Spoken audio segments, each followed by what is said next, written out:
I feel like a failure. And, the scary part about it is, on paper, I'm really not. But it doesn't seem to matter. And so it really got me thinking about what actually matters and what's actually the real success in life. And I was talking to my brother about it for a while, and a lot of different things came up,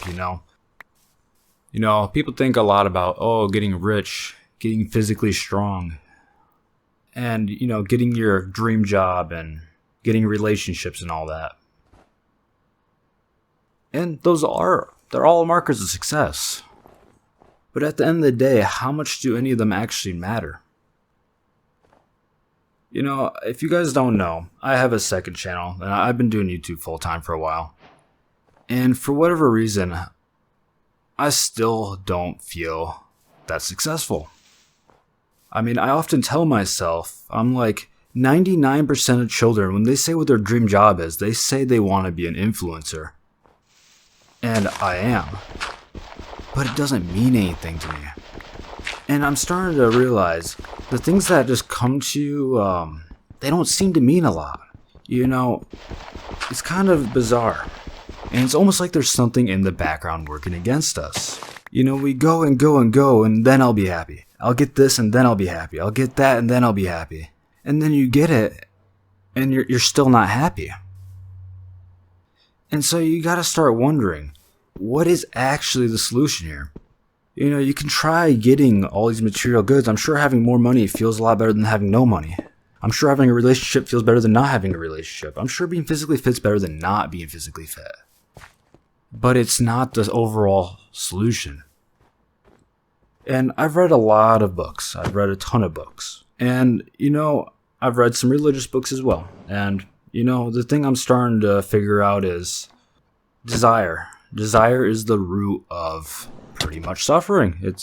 And desire can be used in many different ways, You have all these ambitions and these goals, but what are ambitions and goals other than desire? What is dating? Dating is desire for a relationship. And so the scary part about that is because once you start to realize desire is the root of all suffering, you start to realize that the chase after anything is a road paved with pain. And so you almost got to get this perception in your mind that pain is good, because it just almost appears that way. If I didn't know any better, I would say this world is hell. Because, you want to get physically fit, you have to go through pain. You have to suffer. You want to get money, you have to buckle down and suffer. You just can't be enjoying your time watching stuff, because that's not going to progress you in life. And, hell is described as a place of pure suffering. And as far as I can tell, Earth is too. And it's a very scary perception. I don't think it's a good one to have. But it's when you start to look around, it makes sense a lot of times. And luckily, I'm at a point now where I don't want to say I enjoy the pain, but I enjoy what the pain brings me, and what I don't enjoy is when I don't experience the pain. So in a weird way, I do like the pain of getting places, because whenever I don't, I feel bad. And so at the end of the day, if you're actually feeling like you're not where you want to be or where you should be, it goes straight back to the same place of that being a desire. For me, my goal for 2023 was to get 250,000 subscribers, and I didn't succeed. I instead hit about 50,000, and I made it full time, So it's like, I can't really complain. It doesn't help setting unrealistic goals. And I'm not saying that's an impossible goal by any means, but realistic is not the best term for it either, because at a certain point you have to get a little bit lucky. Nowadays I probably could do it because I know what I'm doing more, because I spent all that time practicing. And, I do YouTube full time, so I don't think getting more money is going to make me happier. So I'm down with that one. I don't think that's the solution. I'm pretty physically fit. I don't think that's the solution. I haven't dated in a long time, because I look around and, I spent all these years self-improving, and, now I have a hard time relating to others. I often do kind of, I could still relate to others, but not on the same way, not on the way that's internal. What's going on in my mind is not something I can really project out there and people will relate to, if that makes any sense. And I feel like that's with a lot of us now because we're in such an individualistic society. You know, we all have our niche interests and our algorithmic pushes that we go into where we are so deep into certain things. And, you know, the chances of you finding someone else into that specific thing is so low. It's just very, very lonely. And I'm starting to think that's part of it as well. Being alone all the time, it's just not good for you. And I think we spend a lot of time alone now. And, you know, I'm making a video on relationships on my other channel right now. And I'm looking at a lot of statistics for divorce, cheating, and stuff like that. And the statistics are so brutal that I don't know if I want to date. It's almost like I would rather be alone than take the chance of experiencing that. And that's where we go wrong again. Because, like I mentioned earlier, the pain is what brings the happiness. So you gotta face the pain. I don't know why the world's the way it is. I don't know why pain is the route to happiness. But it is. What I was saying, like when I said being physically fit and doing YouTube full time doesn't make me happy, I'm happier than I was before all of that. So I guess it does make you happier, but it's not like I'm fulfilled. And now I have a greater focus on a greater purpose here, but what for? And I'm trying my best to not detach from the things around me.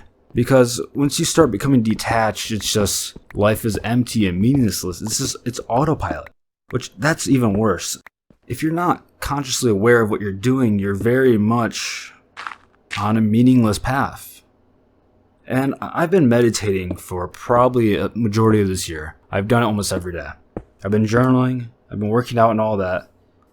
I've been very consistent recently. And I've been cutting back on my technology, and you know, I go on a daily walk. And on my daily walk, I just noticed more than I normally do. And it almost felt euphoric. It felt like a high. It was very weird. I looked at a tree and I saw the details of the branch, and I could hear the birds singing. And so I'm starting to think the secret to all of this is to be fully present in what you're doing, no matter what. And on top of that, to not desire something else, because desire is really implicitly not being in the current moment. Because, you know, a desire is something that's not happening right now. You don't desire something that you currently have. And the whole thing about living in the present moment is that it requires you to have at least a moderately good attention span. And now we have this media that's assaultive to our attention span.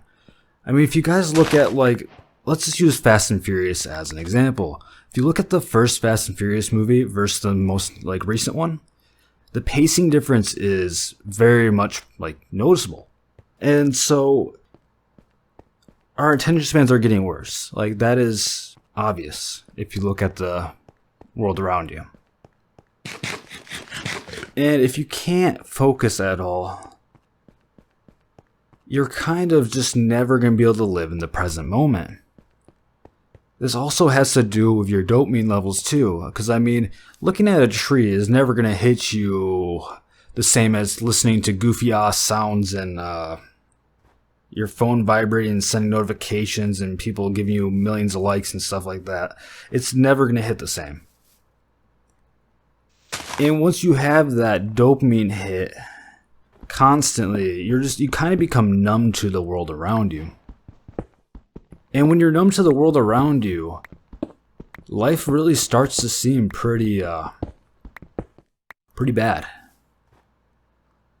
And so I'm starting to think it's like we almost have to live like we did back in the day. Like back in the day during, let's just say, the Pilgrim times, they had the same brains we do now. So our brains haven't evolved to adapt to the world we're living in now.